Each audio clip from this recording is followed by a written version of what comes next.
انہیں ہاتھ جوڑ کے یا رسول اللہ آپ نے خود ہی تو کہا ہے کہ ایک لقمہ کھاؤ تو اتنا بھی یقین نہ کرو یہ حلق سے نیچے اترے گا بھی نہیں اترے گا. رسول نے کہا تم میری ایک رات کی ضمانت نہیں دیتے, میں اتنے غریبوں کا حق اپنی گردن میں رکھ کے کیسے سو سکتا ہوں؟ تم میری ایک رات کی ضمانت نہیں دیتے. اب میرا پہلا سوال ہے, جو نبی کسی غریب کا حق ایک رات نہیں رکھتا تھا, اس نے فدق 4 سال اپنے پاس کیسے؟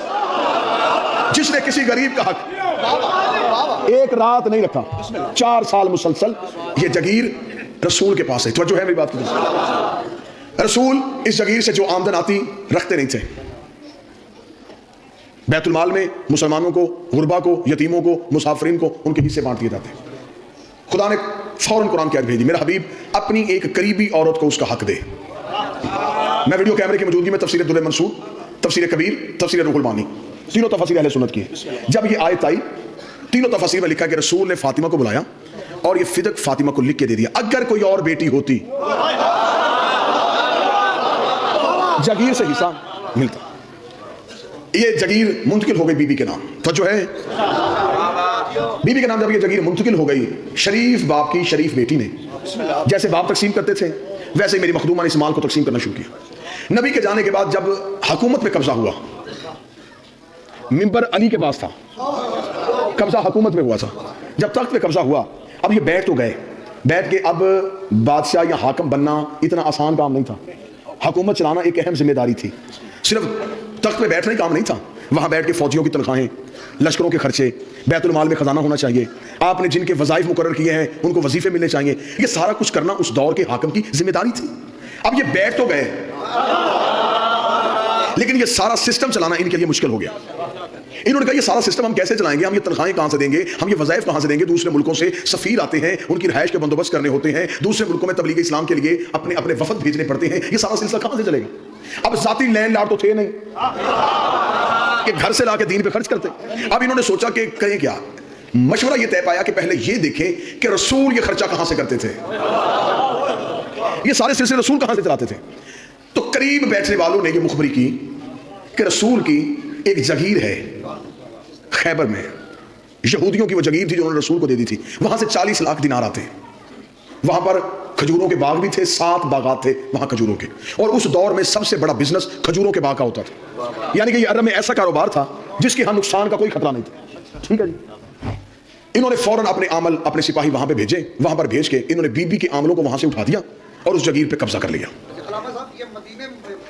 جی خیبر میں جو آج بھی وہ باغ کی, کیونکہ اب انہوں نے زیارت وہ بند کر دی ہے, اب وہاں جانے سعودی عرب کی گورنمنٹ نہیں دیتی. یہ مدینے سے آپ تھوڑا باہر نکلیں گے تو اس وقت 65 یا 70 کلومیٹر کے فاصلے پہ یہ جگیر ہے. اب جب بی بی کے عمل واپس آ گئے تو بی بی کے عملوں نے واپس آ کے کہا کہ بی بی انہوں نے ہمیں وہاں سے اٹھا دیا, حکومت نے قبضہ کر لیا.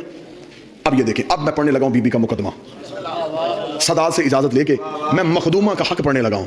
جب آ کے عاملوں نے اطلاع دی, جناب فضہ روایت کرتی ہیں کہ اس دن بی بی مکنا اوڑھ رہی تھی, چادر اوڑھ رہی تھی, اور اپنے منہ میں بی بی زبان سے آہستہ دھیمے لہجے میں کہہ رہی تھی, ہوشیار ہو جا, اب تیرے مقابلے میں بطول آ رہی ہے. اور میں انتہائی ذمہ داری کے ساتھ ایک ایک لفظ ادا کر رہا ہوں. میں نے کہا 2 سال کی محنت ہے اس مضمون پہ, ایک ایک لفظ کی ذمہ داری ہے.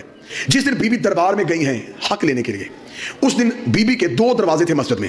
ایک وہ جو گھر کے اندر سے مسجد میں کھلتا تھا, جو رسول نے سارے صحابہ کے بند کروائے تھے لیکن علی کا بند نہیں کروایا, یہ وہ دروازہ. ایک دروازہ وہ ہے جو مرکزی گیٹ ہے مسجد کا.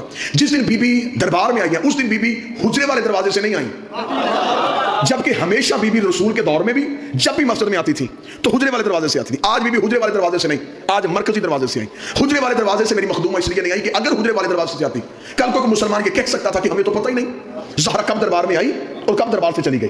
اس دن بی بی آئی ہے مرکزی دروازے سے, پہنچ گئی رسول کی بیٹی دربار میں, حاکم بیٹھا تھا تخت میں. میرا پہلا سوال ہے ہر غیرت مند مسلمان سے, آج بھی شرعی عدالت میں چلے جاؤ, پاکستان کی سپریم کورٹ میں شرعی عدالتوں میں جا کے آج بھی قوانین شرعیہ اٹھا کے دیکھو. آج بھی پاکستان کے قانون کے مطابق اگر فیصلہ کیا جائے, زہرا پھر بھی جیت رہی ہے. آج پاکستان کے قوانین شرعیہ کے مطابق فیصلہ کیا جائے, میں سمجھا کے بات کروں گا, میں نے پہلے کہا تھا داد نہیں دینی, صرف سوچنا ہے اور توجہ فرمانی ہے. قوانین شرعی میں لکھا ہوا ہے کہ اگر کسی جگیر پہ قبضہ کرنے کے لیے مسلمان مجاہدین کا خون اور پسینہ بہے اور وہ جگیر مسلمان لے لیں, اس جگیر میں ہوتے ہیں 5 حصے. 4 ہوتے ہیں ان مجاہدین کے جنہوں نے جنگ کی, 5واں ہوتا ہے رسول کا. لیکن اگر کسی جگیر پہ قبضہ کرنے کے لیے نہ کسی کا خون بہاؤ نہ پسینہ, وہ صرف اسلام کو اسلام کے روب کی وجہ سے مل جائے, اسے کہتے ہیں مال فی. اس میں امت کا حق نہیں ہوتا, وہ صرف رسول کا حق ہوتا. اب اگر اس جگیر پہ کسی نے گھوڑا دوڑایا ہے پھر اس میں امت کا حق. دوسرا سوال, آج بھی پاکستان کی عدالتیں اس بات کی تائید فرمائیں گی، سب سے بڑا بدنما دھبا جو آج تک اسلام کے چہرے پہ ہے، جسے کوئی بھی مورخ نہیں مٹا سکا، کتنا بڑا ظلم ہوا تاریخ اسلام پہ، جس کے خلاف مقدمہ تھا وہی جج تھا، جو اس مقدمے میں فریق تھا وہی جج تھا۔ شریعت محمد کے مطابق حاکم وہ مقدمہ سننے کا اہل ہی نہیں تھا۔ شریعت کے مطابق یہ مقدمہ جانا تھا قاضی کے پاس، اس مقدمے کو قاضی نے سنا تھا۔ شریعت میں حاکم کے ساتھ ایک قاضی مقرر ہوتا ہے، اگر آپ اسٹیٹ کے خلاف آئیں گے، اگر آپ حکومت کے خلاف آئیں گے، وہ مقدمہ حکومت نہیں، اسلام کہتا ہے کہ وہ مقدمہ قاضی سنے گا۔ قاضی کا چناؤ ہے، توجہ ہے میری بات کی جانب، اس لیے اسلام ہے قاضی کا چناؤ، اور آج بھی پاکستان کی عدالتوں میں یہ نظام موجود ہے۔ آپ نے پچھلے دنوں دیکھا افتخار چودھری کے بیٹے کو عدالت میں لایا گیا، اسے بینچ چھوڑ دیا، اسے کہا کیونکہ میرا بیٹا مجرم ہے لہذا میں یہ مقدمہ سنوں گا، نہ میں سن سکتا ہوں۔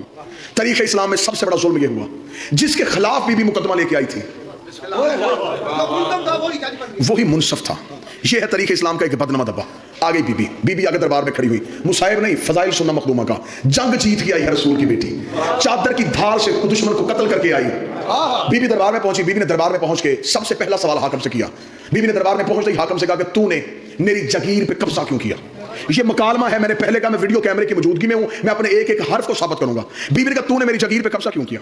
حاکم نے فوراً بی بی کو جواب دیا کہ ہمارے پاس ایک حدیث تھی، جس حدیث کو نص بنا کے ہم نے اس جگیر پہ قبضہ کیا۔ بی بی نے کہا تیرے پاس کیا حدیث تھی؟ اس نے کہا تیرے بابے کی حدیث ہے کہ ہم گروہ انبیاء لا نورث ولا نورث، ہم نہ وارث بنتے ہیں نہ وارث بناتے ہیں۔ یہ انبیاء جو ہوتے ہیں نہ یہ کسی کے وارث ہوتے ہیں نہ یہ کسی کو وارث بنا کے جاتے ہیں۔ اس نے منبر سے حدیث پڑھی، بولی رسول کی بیٹی، اب امتی چپ رہنا، سید میرے ساتھ بولنا۔ جب اس نے اس حدیث کو پڑھ کے مقدمے کی سماعت شروع کی، بی بی نے خود اپنے مقدمے کی وکالت کی اور رسول کی بیٹی نے اپنے مقدمے پہلی دلیل دی۔ بی بی نے کہا تو نے کیا کہا ہے؟ میرے بابے کی حدیث ہے، ہم وارث نہ بنتے ہیں نہ بناتے ہیں۔ رک اسی جگہ پہ، پہلے مجھے یہ بتا تجھے میرے بابے نے وارث بنایا ہے؟ پہلے تو مجھے یہ بتا کہ تو جو وارث بنا ہے کیا تجھے میرے بابے نے بنایا؟ اگر تجھے میرے بابے نے نامزد کیا ہے تو پھر تو خود ہی اپنی نس سے مکر گیا۔ تو نے ابھی کہا ہے کہ وہ کسی کو وارث نہیں بناتے۔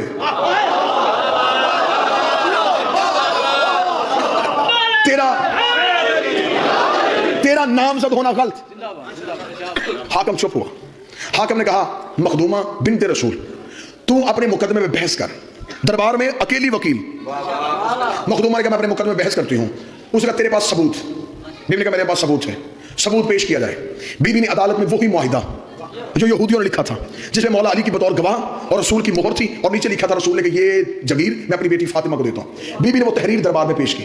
انہوں نے تحریر پڑھتے ہی دوسرا سوال سماعت مقدمے کی کرتے حاکم نے کہا کہ اس تحریر پہ کوئی گواہ؟ لو پھر پھنس گیا حاکم، دوسری بڑی غلطی کر گیا حاکم۔ قانون قرآن کے مطابق معصوم سے گواہ مانگنے کی اجازت ہی نہیں ہے۔ میں محنت آپ کے سامنے پڑھ رہا ہوں، قرآن کے مطابق معصوم سے گواہ مانگنے کی اجازت نہیں۔ میں قرآن سے نص دیتا ہوں۔ مریم کی قوم نے مریم سے پوچھا بچہ کہاں سے آیا؟ 3 دن کا عیسیٰ بول پڑا۔ قرآن کہتا انی عبداللہ اتانی کتاب وجعلنی نبی، میں اللہ کا بندہ ہوں، کتاب لے کے آیا ہوں، نبی بن کے آیا ہوں۔ قوم نے عیسیٰ سے گواہ نہیں مانگا، معصوم ہے۔ میں ایک حوالہ دوسرا دیتا ہوں، کتاب کا نام حیات الحیوان، لکھی آقا دمیری نے، چھپی جامع الازہر مصر سے۔ مدینے میں ایک شخص جس کا نام اسود تھا، یہ گھوڑا بیچنے کے لیے آ گیا، عربی تھا یہ گھوڑا بیچنے کے لیے آ گیا۔ عرب میں گھوڑا ہر انسان کی کمزوری بھی تھی، مجبوری بھی تھی، کیونکہ وہ جانور پالتے تھے، گھوڑے پہ سواری کرتے تھے۔ یہ مسجد نبی والے بازار میں توجہ ہے، گھوڑا کے لے کر رسالت امام مسجد سے باہر نکلے، رسالت امام نے گھوڑے کو دیکھا، رکے، اسود یہ گھوڑا بیچے گا؟ بیچوں گا۔ دلیل آپ نے ذہن میں رکھنی ہے کہ معصوم سے گواہ مانگنے کی اجازت نہیں ہے۔ رسول نے کہا یہ گھوڑا بیچے گا؟ اس نے کہا بیچوں گا۔ رسول نے کیا لے گا؟ اس نے دینار بتائے۔ رسول نے اس کے ساتھ سودا طے کیا۔ طے کرنے کے بعد رسول نے کہا کہ میرے پاس اس وقت دینار نہیں، دینار پڑے ہیں میرے حجرے میں، سودا تیرا میرا طے پا گیا، وہ تو دینار حجرے میں پڑے، وہ تیری ملکیت، اور یہ تو تیرے ہاتھ میں گھوڑا ہے، یہ میری ملکیت۔ رسول کو گھوڑے کی ضرورت نہیں ہے، لیکن ایک مسئلہ حل کرنے لگے ہیں رسول حجرے میں دینار لینے کے لیے گئے، یا چند صحابہ وہاں سے گزرے، انہوں نے وہاں پہ کھڑے اسود کو دیکھا، بھائی گھوڑا بیچنا چاہتا ہے؟ اس نے کہا جی آیا تو بیچنے تب بک گیا۔ انہوں نے گزرتے گزرتے سرسری پوچھا کس نے خریدا؟ اس نے کہا تمہارے نبی نے۔ نبی کا نام آنا تھا، بندے واپس آ گئے کہ ضرور اس گھوڑے میں کوئی صفت ہے، اگر اس میں کوئی عیب ہوتا محمد کبھی نہ خریدتا، اس میں کوئی صفت ہے۔ انہوں نے آگے کہا یہ گھوڑا تو ہمیں نہیں بیچ سکتا۔ اس کا نا سودا طے پا گیا، وہ دینار لینے گئے۔ اب وہ عربی کیونکہ نبی کا کلمہ نہیں پڑھتا تھا، انہوں نے فوراً کہا اگر ہم اس قیمت سے زیادہ دیں کیا تو ہمیں دے گا؟ اب اس نے کون سا کلمہ پڑھا تھا، اسے کون سی تجارت کے قوانین کا پتا تھا؟ اس نے کہا مجھے تو پیسے سے غرض ہے. اسے پیسے لیے گھوڑا ان کے حوالے کیا، یہ گھوڑا لے کے چلے گئے. وہ شخص دینار گن رہا تھا کہ رسول آ گئے. رسول نے کہا اسود میری امانت. اس نے کہا کون سی امانت؟ اس نے کہا وہ گھوڑا جو میں نے خریدا. اس نے کہا کون سا گھوڑا؟ کہنے جو ابھی تھوڑی دیر پہلے خریدا. اسے کوئی گواہ ہے؟ میں نے کہا تھا نا معصوم سے گواہ مانگنے کی اجازت نہیں. اس نے کہا گواہ ہے. رسول چپ کھڑے. رسول کہا اسود دیکھ میں نے تجھ سے وہ خریدا، میرا تیرے ساتھ دینار طے پائے. اس نے کہا نا گواہ ہے تو لا. ابھی رسول چپ تھے یا مسجد سے ایک شخص باہر نکلا، رنگ اس کا کالا تھا، اندر سے بڑا پاک تھا. یہاں اس کے ولایت علی کا نور تھا. آ کے بلال نبی کے قدموں پہ، سردار آپ کیوں بازار میں رکے ہیں؟ بلال میں گزر رہا تھا، میں نے اس کے ساتھ اس سواری کا سودا کیا، میں دینار لینے گیا، اسے کسی اور کے ہاتھ بھیج دی. جب اتنا جملہ کا بلال نے کہا کیوں تو نے ایسا کیوں کیا؟ اسے کہا تیرے نبی کے پاس گواہ کوئی نہیں، کوئی گواہ نہیں ہے کہ میں نے اس کے ساتھ سودا کیا. بلال نے ایک لمحہ سوچے بغیر کہا میں گواہی دیتا ہوں. اب بلال والوں داد نہ دینا، دعا دینا تو تمہارا حق بنتا ہے. جب بلال نے کہا میں گواہی دیتا ہوں کہ گھوڑا میرے نبی نے خریدا ہے، اسود نے دیکھ کے کہا عبداللہ کا بیٹا میں نے تیرے کلمہ نہیں پڑھا، تیری عدالت کے میں نے قصے سنے ہیں، تیری صداقت کے میں نے منظر سنے ہیں، مجھے پتا ہے تو بات سچی کرتا ہے، فیصلہ حق میں کرتا ہے. مجھے بول کے بتا جب تیرا اور میرا سودا ہو رہا تھا یہ تیرا حبشی غلام تو تھا ہی نہیں، اس نے گواہی کیسے دے دی؟ رسول نے اپنا چہرہ بلال کی طرف کہا بلال یہ بات تو سچ ہے، جب میرا اس کے ساتھ سودا ہوا تو تھا ہی نہیں، تو نے کیسے گواہی دی؟ بلال نے دونوں ہاتھ نبی کے قدموں پہ رکھ کے کہا تو نے کہا اللہ ہے میں نے دیکھا، تو نے کہا اللہ ہے میں نے دیکھا، تو نے کہا جنت ہے میں نے دیکھی، تیرے کہنے پہ نہ دیکھا اللہ مان لیا. یہ بھی تو تو نے کہا ہے کہ گھوڑا خریدا ہے، پھر تو نے خریدا. یہ ہے معصوم، معصوم سے گواہ مانگنے کی اجازت نہیں. دربار میں معصومہ سے گواہ مانگا گیا، سننا مقدمہ، فضائل سننا میری سائن کے، میری آقا زادی کی فضیلت سننا. انہوں نے گواہ مانگا، بی بی نے گواہیاں دی. بی بی نے کہا میرا بڑا بیٹا حسن میرا گواہ، میرا چھوٹا بیٹا حسین میرا گواہ، میرا شوہر علی میرا گواہ، اور میرے باپ کی کنیز ام ایمن میری گواہ. یہ چار گواہیاں ہیں جو بی بی نے اپنے مقدمے میں دی ہیں. حاکم نے تھوڑی دیر مشیروں سے مشورہ کیا، بنت رسول کھڑی فیصلے کا انتظار کر رہی تھی. یہ دربار سے فیصلہ آ گیا. فیصلہ یہ آیا کہ ہم آپ کے مقدمے کو خارج کر رہے ہیں اس بنا پہ کہ آپ کا نصاب شہادت پورا نہیں. بی بی کا میرا نصاب شہادت کیوں نہیں پورا؟ انہوں نے کہا اس لیے کہ آپ نے جو چار گواہیاں دی ہیں ان میں پہلی گواہی آپ کے شوہر علی کی. علی بحیثیت شوہر اس جگیر میں حصے دار ہے، لہٰذا یہ مالک ہے اس کی گواہی نہیں. حسن حسین ہے بیٹے، بیٹے ہونے کی وجہ سے ان کا بھی اس جگیر میں حصہ ہے، لہٰذا ان کی گواہی بھی نہیں. چوتھی بچ گئی ایک گواہ ام ایمن. اور تیرے بابا کی حدیث ہے کہ اگر مرد ایک ہو عورتیں دو ہونی چاہیے، اس کے ساتھ دوسری عورت نہیں، لہٰذا نصاب شہادت مکمل نہ ہونے کی وجہ سے ہم تیرے مقدمے کو خارج کرتے ہیں. زندگی قربان کرو بی بی تیری عزت میں. بی بی نے مقدمہ واپس لے لیا، گواہیاں نہیں بدلی. بحث سننا میری آقا زادی کے مقدمے کی پوری ذمہ داری کے ساتھ. بی بی نے مقدمہ واپس لیا، گواہیاں نہیں بدلی، جبکہ بی بی کے پاس گواہ تھے. بی بی جناب سلمان کو کھڑا کر سکتی تھی، حضرت ابو ذر کو پیش کر سکتی تھی، جناب کمبر، اما، مقداد، عورتوں میں بی بی فضہ، اسما، ام الفضل، یہ سب موجود تھے. آقا زادی نے گواہیاں نہیں بدلی، مقدمہ واپس لے لیا. مقدمہ کیوں واپس لیا؟ جنگ سننا رسول کی بیٹی کی برقعے کے اندر کیسے لڑی ہے. اب شریعت کا مسئلہ ہے، جو کسی مومن کو جھوٹا کہے، مثلا کوئی بندہ کسی سچے مومن کو جھوٹ کی تہمت لگا دے، شریعت کہتی ہے یہ بن گیا ہے فاسق، اس نے مومن کو جھوٹا کہا ہے. اب فاسق کی سزا کیا ہے؟ شریعت سے پوچھو. فاسق کی سزا یہ ہے کہ فاسق نماز پڑھا نہیں سکتا، پڑھ سکتا ہے. فاسق چاند کی شہادت نہیں دے سکتا. فاسق نکاح میں بطور گواہ نہیں بیٹھ سکتا. فاسق طلاق میں بطور گواہ نہیں بیٹھ سکتا. فاسق کسی بھی شرعی عدالت کا قاضی نہیں ہو سکتا. یہ ہے فاسق کی سزائیں. اگر کوئی کسی مومن کو جھوٹا کہے وہ بنتا ہے فاسق. قرآن منبر پہ لے آؤ، میں زہرا کی وکالت گھڑے میں منہ دے کے نہیں، لاؤڈ سپیکر پہ کر رہا ہوں، یہاں جان تلی پہ رکھ کے، اور اس سانس پہ لعنت کرتا ہوں جس سانس میں 14 کی وکالت نہ ہو. جو کسی مومن کو جھوٹا کہے وہ فاسق بنتا ہے، اور جو معاذ اللہ ثم معاذ اللہ قرآن کو جھوٹا کہے شریعت کے مطابق وہ فاسق نہیں، وہ بنتا ہے کافر. اور کافر کی سزا یہ ہے، کافر نہ پڑھ سکتا ہے نہ پڑھا سکتا ہے. فاسق کی سزا یہ ہے پڑھ سکتا ہے، کافر کچھ بھی نہیں کر سکتا. کافر دائرہ اسلام سے خارج ہو جاتا ہے. نبی کی بیٹی نے مقدمہ واپس لیا، گواہیاں نہیں بدلی. رسول کی بیٹی کا میں نے گواہیاں نہیں بدلی. تو یہ فیصلہ کر اور طریق کا حصہ بنا تاکہ میں چہرے سے نقاب اتاروں. تو نے علی کی گواہی کو جھٹلایا، علی ہے قرآن، رسول کل قرآن و علی و علی مال قرآن. تو نے حسن کو جھٹلایا، حسن قرآن ہے. تو نے حسین کو جھٹلایا، حسین قرآن ہے. بی بی نے کہا میں تجھے دربار میں فاسق نہیں کرنے آئی، کافر کرنے آئی.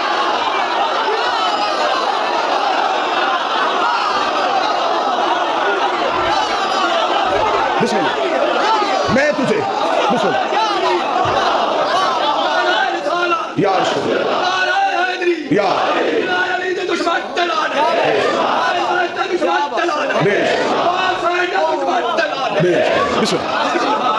میں تجھے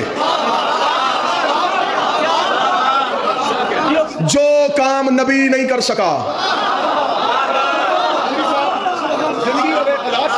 اس جملے چ واہ واہ کرتے رہے 1000 سال. پاک سید آپ کو زندگی عطا فرمائے. مخدومہ نے اصل چہرہ بے نقاب کیا. سننا مقدمہ سننا میری آقا دادی کا. بی بی نے مقدمہ واپس لیا. حکیم صاحب مقدمہ واپس لیتے ہی بی بی نے دوسرا مقدمہ دائر کیا. بی بی نے کہا یہ مقدمہ واپس ہو گیا، فیصلہ کر دیا تو نے فیصلہ. نہ فیصلہ نہ بدلنا، میں مقدمہ واپس لیتی ہوں. وہی کھڑے بی بی نے دوسرا مقدمہ دائر کر دیا. بی بی نے کہا تو ہے حاکم، میں ایک بیٹی بن کے باپ کا حق لینے آئی ہوں، باپ کا حق دے. حکومتیں پریشان ہو گئی، دربار میں لڑ رہی ہے محمد کی بیٹی، برقعے کے اندر لڑ رہی ہے رسول کی بیٹی. رسول کی بیٹی نے کہا حق دے. اس نے کہا توجہ، اس نے کہا حق میں نے تجھے کہا نہیں، میرے پاس حدیث ہے. چند قدم چلی، آگے چل کے کھڑی ہوئی. بی بی نے کہا اب بول کیا کہا تو نے. اس نے کہا میرے پاس حدیث ہے. بی بی نے کہا حدیث سنا. اس نے کہا تیرے بابا نے کہا تھا ہم گروہ انبیاء وارث بنتے ہیں نہ وارث بناتے ہیں. مخدومہ چادر کے اندر سے بولی. بی بی نے کہا تو نے حدیث پڑھی ہے؟ میں قرآن کی آیت پڑھتی ہوں، میں قرآن پڑھتی ہوں. کون سی آیت؟ بی بی نے کہا بسم اللہ الرحمن الرحیم وَلِكُلٍّ جَعَلْنَا مَوَالِيَ تَرَكَ الْوَالِدَيْنِ وَالْأَقْرَبُونَ. جو کچھ ماں باپ چھوڑ کے جائیں اس میں رشتہ دار اولاد کا حصہ ہوتا ہے. اس نے کہا میرے پاس حدیث ہے. بی بی نے کہا میں دوسری آیت پڑھ دیتی ہوں وَلِلرِّجَالِ نَصِيبٌ مِّمَّا تَرَكَ الْوَالِدَيْنِ وَالْأَقْرَبُونَ. جو کچھ ماں باپ چھوڑ کے جائیں اس کا بیٹے کا حصہ ہوتا ہے. اس نے کہا میرے پاس حدیث ہے. بی بی نے کہا میں تیسری آیت پڑھ دیتی ہوں وَلِلنِّسَاءِ نَصِيبٌ مِّمَّا تَرَكَ الْوَالِدَيْنِ وَالْأَقْرَبُونَ. جو کچھ ماں باپ چھوڑ کے جائیں اس میں عورت کا حق ہوتا ہے. اس نے کہا میرے پاس حدیث ہے. بی بی نے کہا میں چوتھی آیت پڑھ دیتی ہوں وَوَرَثَ سُلَيْمَانَ دَاوُودَ. ہم نے نبی کو نبی کا وارث بنایا. اس نے کہا میرے پاس حدیث ہے. بی بی نے کہا میں پانچویں آیت پڑھ دیتی ہوں قُلْ أَسْأَلُكُمْ عَلَيْهِ أَجْرًا إِلَّا الْمَوَدَّةَ فِي الْقُرْبَى. اگر میرا بابا اجر مانگ سکتا ہے میں بابے کا حق کیوں نہیں مانگ سکتی؟ بلوار والو شیعہ ہو سنی ہو تمہیں 14 کی عزت کا واسطہ میں زہرا کا حق بیان کر رہا ہوں. حاکم ایک حدیث پڑھتا گیا، بی بی بدل بدل کی آیتیں پڑھتی رہی، بدل بدل کی آیتیں پڑھتی رہی. 40 آیتیں جب محمد کی بیٹی نے دربار میں کھڑے ہو کے پڑھی، حاکم کے چہرے پہ موت کی زردی آ گئی، حاکم کا جسم کانپنا شروع ہو گیا. اس نے کہا زہرا میں حدیث پڑھتا ہوں تو جواب آیت میں کیوں دیتی ہے؟ حدیث کا جواب حدیث میں کیوں نہیں دیتی؟ اتنا جملہ کہنا تھا یا محمد نے چپ بس میں نے اتنا سننا تھا. تو وہی ہے جسے میرے بابے نے کہا تھا آ تجھے حدیث لکھ دو. تو نے کہا تھا قرآن کافی ہے، تو نے کہا تھا، تو نے کہا تھا.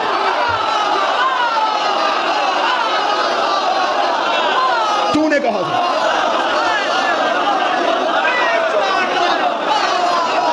تو نے کہا تھا.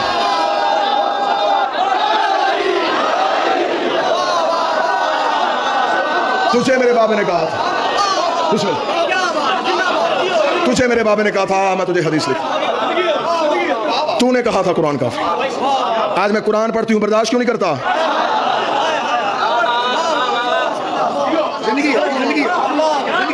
سن اب قرآن. دربار میں کھڑی ہو کے بی بی نے کہا نہ تجھے قرآن کافی ہے نہ تجھے فرمان کافی ہے. ہار کے نہیں جیت کے آئی ہے، منوا کے آئی ہے. جو کام جنگ میں نہیں ہو سکتا تھا منافق کے چہرے سے پردے ہٹا کے آئی. زندگی اسے دینی ہے جسے لی تھی. ہر چیز میں سمجھوتا کر لینا یہ میرے بدے ہاتھ ہیں، کل کا ایک دن رہ گیا پھر زندگی آنے دے یا نہ آنے دے، یہ میرے بدے ہاتھ ہیں. زہرا کے دشمن پہ کبھی سمجھوتا نہ کرنا. مولا فرماتے ہیں جو ہماری دادی کے دشمن پہ سوچ کے لعنت کرتا ہے ہم 14 اس میں لعنت کرتے ہیں. جو سوچ کے لعنت کرتا ہے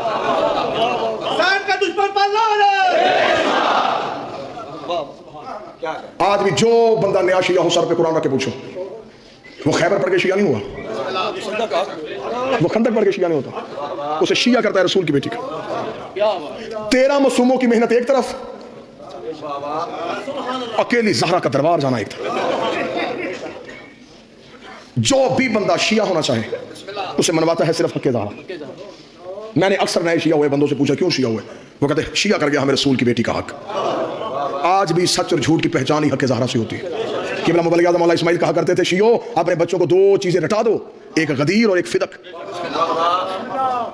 یہ رٹا دو اپنے بچوں کو، گھر گھر میں مناظر پیدا ہو جائے گا اگر یہ چیزیں اپنے بچوں کو یاد کروا دو گے. مبلغ اعظم قبلہ مولانا اسماعیل صاحب نے پنڈی بھٹکا کے قریب مناظرہ تھا. بسم اللہ جی. نعرہ تکبیر، نعرہ رسالت، نعرہ حیدری، جدیدیت، زندہ جدیدیت، زندہ جدیدیت، مردہ جدیدیت، مردہ. اللہم صلی علی محمد. قبلہ مبلغ اعظم پنڈی بھٹکا کے قریب مناظرہ کرنا ہے. مناظرے کا جج ایک اہل سنت زمیندار تھا، نام اس کا چودھری عاشق تھا. قبلہ مبلغ اعظم بی بی کی حق میں بحث کرتے رہے، مناظرہ ہوتا رہا. دوپہر کا وقت ہوا، طے یہ پایا کہ پہلے نماز ادا کی جائے، نماز کے بعد پھر مناظرہ ہوگا.